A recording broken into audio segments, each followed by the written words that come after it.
Welcome students, मैं हूं ऐश्वर्या मेहता बाल मंदिर से और आज मैं आपको व्यवसाय अध्ययन के फर्स्ट चैप्टर प्रबंध की प्रकृति एवं महत्व के टॉपिक समन्वय के बारे में बताना चाहती हूँ। समन्वय का मतलब होता है इंग्लिश में कहे तो कोऑर्डिनेशन और हिंदी में कहे तो तालमेल। तालमेल वर्ड जो है आपने आए दिन सुना होगा कि हर जगह तालमेल होना चाहिए। कोई भी चार लोग आपस में साथ में काम करते हैं तो उनमें तालमेल होना चाहिए। अगर तालमेल नहीं होता है उन 4 लोगों में या 5 लोगों में या जब भी 10 लोग साथ में काम कर रहे हैं तो काम सफल नहीं हो पाता है। बिना तालमेल के कार्य पूरा नहीं हो सकता है। इसलिए तालमेल का होना, कोऑर्डिनेशन का होना या समन्वय का होना बहुत जरूरी है। तो ये संगठन में भी उतना ही जरूरी है जितनी बाकी जगहों पर है। तो प्रबंध के बहुत सारे कार्य होते हैं। 5 प्रमुख कार्य हमने पढ़े थे, ये नियोजन, फिर संगठन, फिर निर्देशन, फिर नियुक्तिकरण और 5वां था नियंत्रण। तो ये 5 कार्य जो है इनके आपस में जो है तालमेल अच्छा होना चाहिए। कब कौन सा कार्य करना है, कितने समय पर करना है, कौन जब कोई दूसरा पूरा होगा तो कब तीसरा वाला शुरू करना है। तो इन सारे कार्यों में एक अच्छा तालमेल होना चाहिए, एक अच्छा कोऑर्डिनेशन होना चाहिए, एक अच्छा समन्वय होना चाहिए, तभी ये कार्य सारे सफल हो सकते हैं। ये जो कोऑर्डिनेशन है, जो समन्वय है, वो किसी एक स्तर पे नहीं होता है, ये सारे स्तर पर होता है। प्रबंध के जैसे कोऑर्डिनेशन या समन्वय करने का कार्य सिर्फ उच्च प्रबंधक का नहीं है या सिर्फ निचले स्तरीय प्रबंध का नहीं है, ये सारे प्रबंधकों का कार्य है कि सब लोग आपस में समन्वय बिठा के रखे, तालमेल बिठा के रखे, ताकि सारे कार्य सफलतापूर्वक सफल हो सके। इसलिए समन्वय की बहुत आवश्यकता पड़ती है। किसी भी कार्य को कर रहे हैं हम, जैसे प्लानिंग कर रहे हैं या जैसे नियोजन कर रहे हैं या संगठन कर रहे हैं या नियुक्तिकरण कर रहे हैं, लेकिन कोई भी कार्य करते समय हमें दूसरों के साथ उसका तालमेल बिठाना अति आवश्यक है। अगर हम दूसरों के साथ तालमेल नहीं बिठा पाए या दूसरों के साथ कार्य नहीं कर पाए, सब अपनी अपनी दिशा में चल रहे हैं, कोई साथ नहीं चल रहा है, तो कार्य सफल नहीं हो पाएगा। ये जो समन्वय होता है एक माला में धागे के रूप में होता है, जहाँ पे मोती के रूप में सारे कार्य होते हैं जो जुड़े हुए होते हैं, एक दूसरे से तालमेल बिठाए होते हैं। अगर धागा टूट जाए तो सारे मोती बिखर जाएंगे। उसी तरह ही अगर समन्वय सही नहीं होगा या तालमेल अच्छा नहीं होगा तो कोई भी कार्य सफलतापूर्वक पूरा नहीं हो पाएगा। अब हम यहाँ पढ़ते हैं, पहला जो मैंने लिखा है समन्वय का मतलब होता है तालमेल। टॉपिक का नाम है समन्वय प्रबंध का सार। पहले मैं टॉपिक का मतलब आपको समझा देती हूँ। प्रबंध का सार मतलब प्रबंध का प्रमुख तत्व है, बहुत जरूरी तत्व है। यानी प्रबंध का कोई कार्य नहीं है समन्वय की करो या नहीं करो तो काम चल जाएगा, ये तो उसका सार है, उसकी समरी है, इसका तत्व है, जिसे होना ही चाहिए कार्य में, जिसका होना बहुत जरूरी है। जिसके बिना प्रबंध के कार्य किए तो वो सफल नहीं हो पाएंगे। इसके प्रबंध में समन्वय का होना अति आवश्यक है। इसलिए यहाँ पे प्रबंध का यह कार्य न मानकर इसको एक सार माना है, इसको एक प्रमुख तत्व माना है। अब हम यहाँ पढ़ते हैं समन्वय का मतलब तालमेल। समन्वय का मतलब होता है तालमेल, 2-3 लोगों में तालमेल बिठाना। इस तरह से इसका मतलब होता है समन्वय वह शक्ति है जो प्रबंध के अन्य सभी कार्यों को एक दूसरे से बांधती है। समन्वय क्या है? समन्वय ऐसी शक्ति है जो एक सभी कार्यों को एक दूसरे से बांध के रखती है, जोड़ के रखती है। सारे कार्य सब बहुत सारे व्यक्ति होते हैं एक संगठन में जो अपना अपना कार्य करते हैं, अपने अपने प्रयास करते हैं, लेकिन उन सारे प्रयासों को जोड़ना का काम समन्वय का होता है। सारे प्रयासों को जोड़कर एक दिशा की ओर ले जाने का कार्य जो होता है वो समन्वय का होता है। यह ऐसा धागा है जो संगठन के कार्य में निरंतरता बनाए रखने के लिए क्रय, उत्पादन, विक्रय एवं वित्त जैसे सभी कार्यों को पिरोए रखता है। पिरोए रखता है यहाँ पे इसलिए कहा गया जैसे मोती के रूप में, मोती जो है धागे में पिरोए रखना जरूरी होता है, मतलब पिरोए रखते हैं। उसी हिसाब से यहाँ पे जो कार्य है यानी खरीदना, उत्पादन यानी बनाना, विक्रय यानी बेचना, वित्त यानी फाइनेंस यानी धन से जुड़ी हुई सारी बातें, तो ये जो सारे कार्य है इनको जोड़े रखता है और इनमें जो है निरंतरता बनाए रखता है।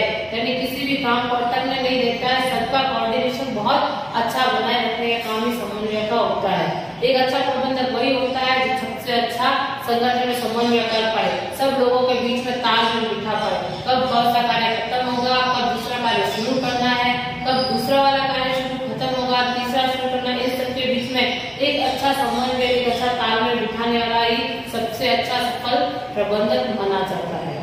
अब यहाँ पे लिखा हुआ है यह ऐसा धागा है, समन्वय एक ऐसा धागा है जो संगठन के कार्य में, जो यानी जो संगठन में जितने भी कार्य उनमें निरंतरता बनाए रखता है, लगातार बनाए रखता है, किसी काम को भी रुकने नहीं देता है। यहाँ पे निरंतरता का मतलब काम को रुकने नहीं देता। अगर सारे काम अपने हिसाब से अपनी दिशा में हो रहे और उनमें तालमेल नहीं है तो कहीं ना कहीं आगे जाके वो सारे काम अटक जाएंगे। सब अपने हिसाब से चलेंगे तो कहीं ना कहीं आगे जाके अटक जाएंगे। लेकिन अगर सब एक दूसरे से कोऑर्डिनेट होकर चलेंगे, एक दूसरे से तालमेल बिठा के आगे चलेंगे तो सब कार्य निरंतर चलते जाएंगे। इसलिए समन्वय जरूरी है। यह सामूहिक लक्ष्यों को प्राप्त करने के लिए व्यक्तिगत प्रयत्नों में एकता लाता है। यह जो सामूहिक लक्ष्य यानी संगठन के लक्ष्य या सामूहिक लक्ष्य से मतलब है संगठन के लक्ष्य से, तो संगठन के लक्ष्यों को प्राप्त करने के लिए यह व्यक्तिगत प्रयास यानी संगठन में बहुत सारे लोग जो काम करते हैं, बहुत सारे लोगों के जो प्रयास जुड़े हुए होते हैं, उन सारे प्रयासों को एक साथ जोड़ता है और उनमें एकता लाता है। सारे प्रयासों को एक ही दिशा की ओर ले जाता है संगठन के लक्ष्यों की प्राप्ति के लिए। तो सारे प्रयासों में एकता लाने का काम भी समन्वय करता है। समन्वय प्रबंध के सभी कार्यों में अंतर्निहित है। अब जो समन्वय है वो किसी एक कार्य में नहीं है कि नियोजन में है, संगठन में नहीं है, नियुक्तिकरण में है, पर क्या कहते हैं नियंत्रण में नहीं है, ऐसा नहीं है। यह सभी कार्यों में अंतर्निहित है, सभी कार्यों में बसा हुआ है। अगर कहीं पे भी समन्वय नहीं होगा तो हमें काम असफल होता हुआ नजर अपने आप ही आ जाएगा। यानी जो समन्वय वो दिखाई नहीं देता लेकिन होता जरूर है।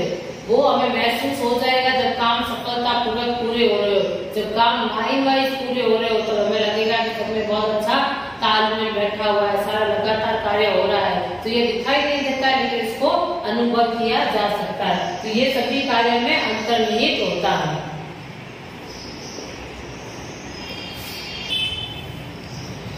तो समन्वय संगठन की विभिन्न इकाइयों के भिन्न भिन्न कार्यों एवं प्रयत्नों में एकता स्थापित करता है। जो समन्वय होता है वो विभिन्न इकाइयां, मतलब एक संगठन में बहुत सारी इकाइयां होती है, बहुत सारे विभाग बने होते हैं, सारे विभागों में एकता लाता है, सारे विभागों को एक दूसरे से जोड़े रखता है ताकि सबके कार्य लगातार हो सके। अब इसका एक एग्जाम्पल देके बताती हूँ। जैसे एक संगठन में उत्पादन विभाग ने खरीदने या क्रय विभाग को नहीं बताया कि अभी रॉ मटेरियल खत्म हो गया है, या वो बताना भूल गए, या उनमें इतना अच्छा कोऑर्डिनेशन नहीं है, तो सही समय पर उन्होंने क्रय विभाग को ये नहीं बताया कि उन्हें कच्चे माल की आवश्यकता है या कच्चा माल वो खरीद ले। लेट बताने की वजह से जो क्रय विभाग है वो खरीदने में उनको देरी हो जाएगी। लेट या देरी से बताया, फिर जब क्रय विभाग देरी से माल खरीदेगा तो उत्पादन विभाग भी देरी से माल बनाएगा। अगर देरी से माल बनेगा तो जो सेल्स डिपार्टमेंट, जो बिक्री डिपार्टमेंट है, वो उन चीजों को देरी से बेचेगा और लेट बेचने की वजह से संगठन का नुकसान हो जाएगा। तो किसी एक की वजह से पूरे कार्यों को सफल करना पड़ता है, पूरे कार्य विफल होने लगते हैं। इसलिए सारे कार्यों को सही समय पर और सही वक्त पर पूरा करना चाहिए, इसलिए उनमें कोऑर्डिनेशन होना जरूरी है। समन्वय प्रबंध के सारे स्तर में मौजूद है। ये मैं पहले बता चुकी हूँ कि समन्वय जो है सारे स्तर यानी सारे लेवल पर होना चाहिए, वो किसी एक लेवल पर नहीं बल्कि पूरे संगठन में होना चाहिए।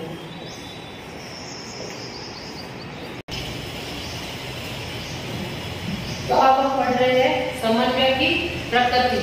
अब हम पढ़ेंगे समन्वय की जो प्रकृति है, पढ़ रहे हैं समन्वय की प्रकृति कैसी, समन्वय कैसा है या वो किस तरह से कार्य करता है। तो हम पहला पॉइंट पढ़ रहे हैं, समन्वय सामूहिक कार्य में एकात्मकता लाता है। समन्वय होता है सामूहिक कार्य में, कार्य तो बहुत सारे होते हैं तो उन सारे कार्यों में एकता लाता है, सबको एक साथ जोड़े रखने का कार्य करता है, उनमें एकता लाने का कार्य करता है। ये होता है कार्य समन्वय का। समन्वय सामूहिक प्रयासों में एकता लाता है। समन्वय की जरूरत वहाँ नहीं है जहाँ एक इंसान काम करता है। समन्वय की जरूरत कहाँ नहीं है, वहाँ नहीं है जहाँ एक इंसान काम करता है। यह वही जरूरी है जहाँ एक से ज्यादा लोग कार्य करते हैं। समन्वय की जो जरूरत है वहाँ नहीं है जहाँ एक लोग कार्य करते। इसकी जरूरत वहाँ पे है जहाँ एक से ज्यादा लोग कार्य करते हैं, जहाँ लोग समूह में कार्य करते हैं। ना एक इंसान का तालमेल क्या होगा, 2-3 लोग होंगे तभी उनमें तालमेल बिठाने की आवश्यकता पड़ेगी। यह लोग अलग अलग जगहों से आते हैं, जिनका काम करने का तरीका भी अलग होता है, इसलिए उनके प्रयासों को एक दिशा निर्देश ले जाना जरूरी है। ये जो बहुत सारे संगठन में लोग होते हैं, ये अलग अलग जगहों से आते हैं, अलग अलग दिशाओं से आते हैं, इनके काम करने का तरीका भी अलग अलग होता है। ये अलग अलग होने की वजह से सबका एक साथ जुड़ के काम करना बहुत मुश्किल होता है, क्योंकि सब अलग जगह से होते हैं, सब अलग अलग वातावरण से आते हैं, अलग अलग भाषाओं से भी आ सकते हैं, तो इन सबका एक साथ बैठ के काम करना बहुत मुश्किल होता है। इसलिए इनमें एक साथ तालमेल बिठाना बहुत जरूरी है। एक प्रबंधक ही होता है जो इनके पास एक साथ तालमेल बिठाता है, जिनसे इनको सबको एक धागे में से मोती जुड़े हुए होते हैं, वैसे इनको जोड़कर इनसे कार्य करवा के लेता है। तो इनके प्रयासों को एक दिशा निर्देश ले जाना जरूरी है, यानी एक दिशा की ओर इनके प्रयासों को ले जाना जरूरी है, जो एक सफल प्रबंधक या एक अच्छा प्रबंधक करता है। और उसमें समन्वय की महत्वपूर्ण भूमिका रहती है। बिना समन्वय के तो सारे कार्य को एक दिशा की ओर ले जाना, सबके कार्य में बिठाना बहुत ही ज्यादा मुश्किल हो जाएगा। इसलिए समन्वय बहुत जरूरी होता है एकता लाने के लिए। तो ये इसका पहला पॉइंट है। तो दूसरा है पॉइंट, समन्वय कार्यवाही में एकता लाता है, यानी ये सारे विभागों के कार्यों में एकता लाता है। पहले पॉइंट में था कि सामूहिक, यानी सबके जो सामूहिक प्रयासों को एक करता है। अब दूसरे में है कि ये समन्वय कार्यवाही में एकता लाता है, यानी विभागों में एकता लाता है। यह विभिन्न विभागों को जोड़ने की शक्ति का कार्य करता है, यानी ये सारे जो छोटे विभाग होते, क्रिया विभाग, उत्पादन विभाग, पैकिंग विभाग, विक्रिया विभाग, इन सारे विभागों को एक दूसरे से जोड़े रखता है तथा यह सुनिश्चित करता है कि सभी क्रियाएं संगठन के लक्ष्य को प्राप्त करने के लिए की जाए। और यह भी सुनिश्चित करता है कि सभी क्रियाएं जो है संगठन के लक्ष्यों को भी प्राप्त करने के लिए की जाए। संगठन के लक्ष्यों से कोई भी क्रिया विपरीत न जाए या उल्टी न जाए, सारे संगठन के लक्ष्यों को प्राप्त करने की दिशा की ओर ही चले। यह सभी क्रियाओं में एक दूसरे में तालमेल बिठा के रखता है। यह क्या करता है, सारे विभागों को क्रियाओं में तालमेल बिठा के रखता है, ताकि सारे विभाग अच्छे से कार्य कर पाए।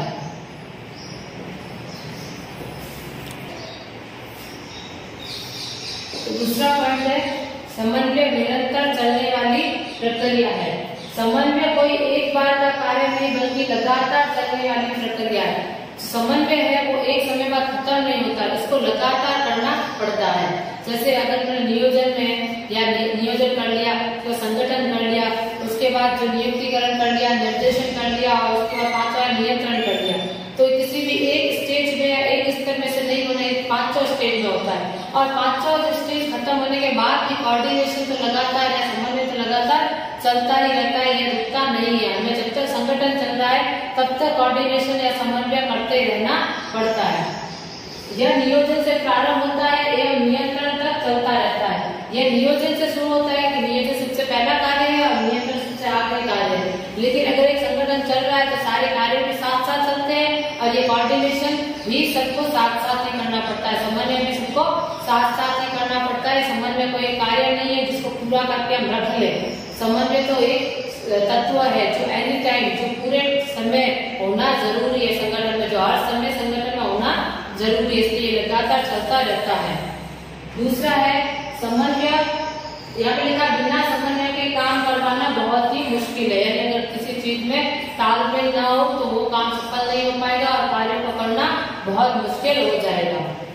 अगला है समन्वय सर्वव्यापी कार्य है, यानी सब जगह होगा, सारे स्तर में होगा, सारे विभिन्न विभाग जितने भी होंगे सारे विभागों में होगा, सारे स्तर जितने भी लेवल है प्रबंध के उन सब में होगा।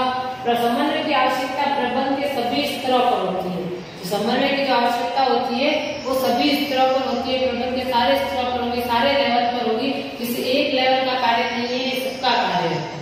यह विभिन्न विभागों एवं विभिन्न स्तरों के कार्य में एकता स्थापित करता है। जो मैं आपको पहले बता चुकी हूँ कि विभिन्न विभागों के विभिन्न स्तरों में एकता स्थापित करने का कार्य करता है। इससे समन्वय का होना बहुत जरूरी है। ये दो और प्रकृति हो गई, अब आपको दूसरी सिखाती हूँ।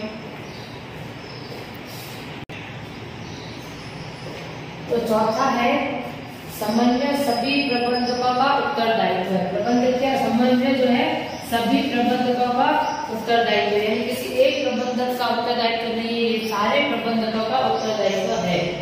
किसी संगठन में समन्वय प्रत्येक प्रबंधक का कार्य है, ये सिर्फ उच्च स्तर के प्रबंधक का कार्य नहीं है, सिर्फ उच्च स्तर वाले ही प्रबंध समन्वय करे ऐसा जरूरी नहीं है, ये सारे स्तर के प्रबंध करेंगे, बल्कि हर स्तर के प्रबंधकों को अपनी क्रियाओं में करना पड़ता है।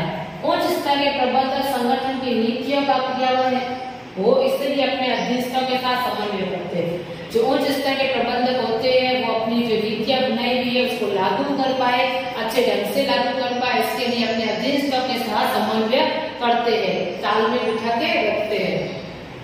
इसी तरह मध्य स्तर के उच्च स्तर एवं प्रथम व्यक्ति के प्रबंधकों के साथ समन्वय करते हैं। उसी तरह जो सेकंड लेवल यानी मध्य स्तर वाले होते हैं वो उच्च स्तर और निच स्तर यानी प्रथम जो रेखा वाले हैं दोनों के साथ समन्वय बिठा के रखते हैं, दोनों के साथ तालमेल रखते हैं और कार्य करते हैं।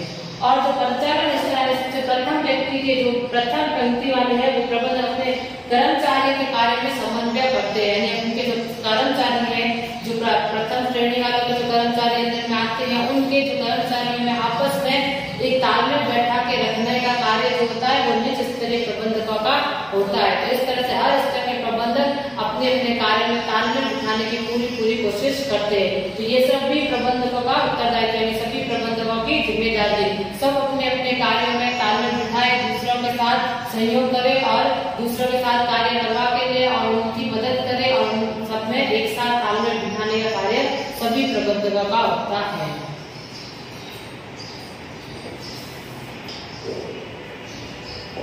छठा पॉइंट ये है समन्वय सोचा समझा कार्य। जो समन्वय होता है वो सोच समझ के किया जाता है, सिर्फ हम बैठे बैठे कुछ बिना सोचे हम सोचे कि हम तालमेल बिठाए तो वैसे तालमेल नहीं बिठा सकते। तो हमें पूरा वो चीज देखनी पड़ती है कि क्या कार्य हो रहा है, किस तरह से हो रहा है, पूरा सोच समझ के ध्यान पूर्वक देखने के बाद हम समन्वय कर सकते हैं, कोऑर्डिनेशन कर सकते हैं। तो ये पूरा एक सोचा समझा कार्य है, इसको ध्यान पूर्वक समझना पड़ता है। प्रबंध की विभिन्न लोगों के कार्य का ध्यान पूर्वक समझ कर समन्वय करना होता है, सोच समझ कर समन्वय करना होता है। एक बहुत सारे लोग संगठन में जुड़े होते हैं तो उन सारे लोगों का ध्यान पूर्वक उनको देखकर, उनके कार्य को देखकर उसके बाद ही समन्वय करना होता है, यह किसी प्रबंध के द्वारा किया जाता है। किसी भी विभाग में सदस्य एक दूसरे से सहयोग करते हुए कार्य करते हैं, समन्वय इस सहयोग को दिशा दिखाता है। कोई भी विभाग हो, 4 लोग हो, 10 लोग हो, 20 लोग या 100 लोग हो, सब एक दूसरे का सहयोग करते हुए कार्य करते हैं। तो इस तरह से जो सहयोग करते हुए कार्य करते हैं तो इन सारे सहयोग को, इस सारी सहयोग की जो भावना को समन्वय एक दिशा दिखाता है, यानी सब लोग एक दूसरे का सहयोग तो करना चाहते हैं लेकिन अगर उन दोनों वो में कोऑर्डिनेशन ना हो, तालमेल ना हो तो वो कितना भी एक दूसरे का सहयोग कर ले काम कभी पूरा नहीं होगा और जो उनका मेहनत है वो विफल हो जाएगी, वो उसका सहयोग है वो निरर्थक हो जाएगा। तो इसलिए उनके सारे सहयोगों में भी एक समन्वय का होना जरूरी है। जब वो एक दूसरे का सहयोग करे तो लोगों में इतना तालमेल हो कि कार्य सही समय पर पूरा हो जाए, उनको जो अपना तालमेल बिठाना भी आना चाहिए। इसलिए समन्वय सोचा समझा कार्य है, यानी बिना सोच समझ के किया कार्य समन्वय नहीं हो सकता। समन्वय को तो अति ध्यान पूर्वक करना चाहिए, क्योंकि अगर कहीं पे भी थोड़ा सा भी तालमेल बिगड़ा या कोऑर्डिनेशन खराब हुआ तो संगठन के लक्ष्यों की प्राप्ति में देरी हो सकती है। हो सकता है संगठन विफलता की ओर जाने लगे। जैसे एक स्कूल होता है, स्कूल में बहुत सारे टीचर्स होते हैं, किसका पीरियड कब आने वाला है, फर्स्ट पीरियड किसका होगा, सेकंड पीरियड किसका होगा, सब पूरा एक टाइम टेबल पहले से बना हुआ होता है। ऐसा नहीं है कि बाद में बताते हैं कि अब आपको कहाँ जाना है, आप भी स्कूल में पढ़ते हो तो जो प्रिंसिपल आके बाद में नहीं बताते कि कौन सी क्लास में कहाँ जाना, उनको पहले से बता दिया जाता है कि उनको क्या करना है, किस तरह से करना है, ताकि वो दूसरे टीचर्स के साथ तालमेल बिठा करके। जैसे इंग्लिश टीचर का अगर फर्स्ट पीरियड है किसी क्लास में तो वहाँ पे फिर दूसरा हिंदी टीचर नहीं आएगा, हिंदी टीचर कहीं और जाएगा, और उसी दूसरी जो 11th क्लास में इंग्लिश का फर्स्ट पीरियड रखा गया है तो हिंदी टीचर फिर दूसरे में आएगा, और इस तरह से सारे टीचर लाइन वाइज जाएंगे, न कि सब एक साथ आ जाएंगे, यानी सबके साथ अच्छा कोऑर्डिनेशन दिखाया होता है। और ये पहले से सोच समझ के किया जाता है कि कौन से टीचर कौन सी क्लास में जाएंगे, किस समय जाएंगे। यह सब उस समय न सोचकर पहले से सोचना पड़ता है, वरना उस समय अगर हम सोचेंगे तो बहुत ज्यादा कंफ्यूजन हो जाएगी और टाइम की बर्बादी होगी। इसलिए समन्वय एक सोचा समझा कार्य होता है। अब इसलिए हम कह सकते हैं कि समन्वय प्रबंध का कार्य नहीं बल्कि सार है। तो इसलिए हम कह सकते हैं कि प्रबंध में समन्वय कोई कार्य नहीं है, जैसे किया या नहीं भी करे तो फर्क नहीं पड़ेगा। ये तो एक सार है, एक समरी है, एक तत्व है जिसे करना बहुत जरूरी है, जिसके बिना कार्यों की सफलता मुश्किल है। माला में धागे के समान ही समन्वय और प्रबंध के सभी कार्य का अभिन्न अंग है। जैसे माला में धागे की कितनी इंपॉर्टेंस होती है, अगर धागा टूट जाए तो मोती बिखर जाते हैं, वैसे ही समन्वय भी एक धागे के रूप में होता है। अगर समन्वय ढंग से नहीं होता है तो वहाँ के कार्य भी अपने आप ही विफल हो जाएंगे, यानी पूरे नहीं हो पाएंगे। इसलिए समन्वय का होना बहुत जरूरी है। तो आज मैंने समन्वय के आपको 5 पॉइंट समझाए समन्वय की प्रकृति के बारे में। समन्वय की प्रकृति का पहला पॉइंट था कार्य और सामूहिक कार्य का एकात्मकता लाना, यानी सामूहिक सबके जो कार्य है सबको एक करना, एक दिशा की ओर ले जाना, सबके प्रयासों को प्रयत्नों को एक दिशा की ओर ले जाना। दूसरा था विभिन्न विभागों को एक साथ जुड़े रखना, विभिन्न विभागों के कार्य को एक साथ जुड़े रखना था, जो कि एक समन्वय करता है। तीसरा पॉइंट था यह एक निरंतर चलने वाली प्रक्रिया है, जो रुकती नहीं है, जो लगातार चलती ही रहती है जब तक संगठन चल रहा है। चौथा था कि यह हर स्तर पर होता है, ये किसी एक स्तर पर ना होकर सभी प्रबंधकों द्वारा भी किया जाता है और हर स्तर पर होता है। पांचवा था कि ये सारे प्रबंधकों का उत्तरदायित्व है, किसी एक प्रबंधक का नहीं बल्कि सारे प्रबंधकों को ये कार्य करना होता है या जो समन्वय करना होता है। और छठा है कि समन्वय एक सोचा समझा कार्य है, बिना सोच समझ के इसे नहीं किया जा सकता, इसका ध्यान पूर्वक अध्ययन करना बेहद जरूरी है। इसलिए इसको प्रबंध का क्या माना गया है, सार माना गया है। बाकी का टॉपिक अगली वीडियो में।